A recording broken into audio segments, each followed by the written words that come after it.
La jornada 11, pero de hace 5 años el Sporting visitaba el Mini-Estadi para enfrentar al Barça B de Eusebio Sacristán, que era noveno clasificado. Rápidamente el Sporting tomaría el control del partido con centros peligrosos, pero Adrián Ortolá empezaba a ser decisivo para su equipo. Dani Endi entra al área y da pase de la muerte para Sergio Álvarez, cuyo remate a portería es despejado por el defensa blaugrana Patrick. Los de Pitu Abelardo seguían intentando marcar un gol, pero de nuevo Ortolá detenía contundente bajo palos. El Barça B se acercaba tímidamente a la portería de Pichu con este potente disparo de Jean-Marie Dangu. Johnny quería marcar de falta como Huelva, pero su remate se marchaba muy desviado. Los minutos pasaban y el Sporting no encontraba cómo perforar la portería del filial. El Barça B probaba los reflejos de Pichu con esta doble ocasión de Dangu, pero sin suerte.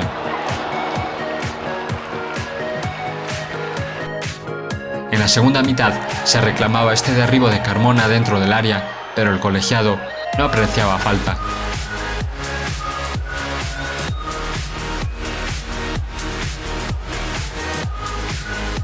Con la entrada de Castro el Sporting lo seguía intentando, pero el resultado era el mismo. El Barça B quería sorprender a Pichu con disparos desde lejos, ya fuera Grimaldo o Cámara, pero sus disparos no entraban a portería. Adama Traoré se va en velocidad y es derribado por Sergio Álvarez dentro del área, jugada polémica en la cual el colegiado terminó amonestando al 7 blaugrana.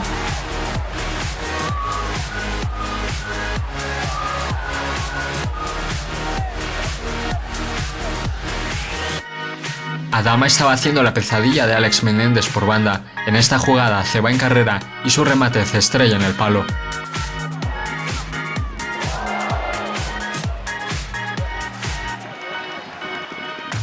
La acción más clara del Sporting en la segunda mitad fue en el minuto 90, con este potente disparo de Juan Muñiz desde fuera que se estrelló en la cruceta ante la mirada de la Mariona.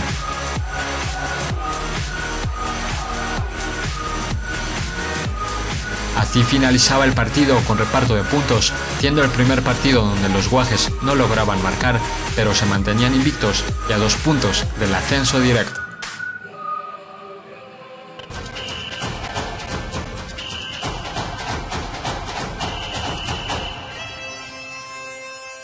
A lo largo de estos vídeos recordaremos jornada por jornada lo que sucedió hace 5 años con el Sporting de los Guajes, en una temporada sufrida, pero con un final más que feliz.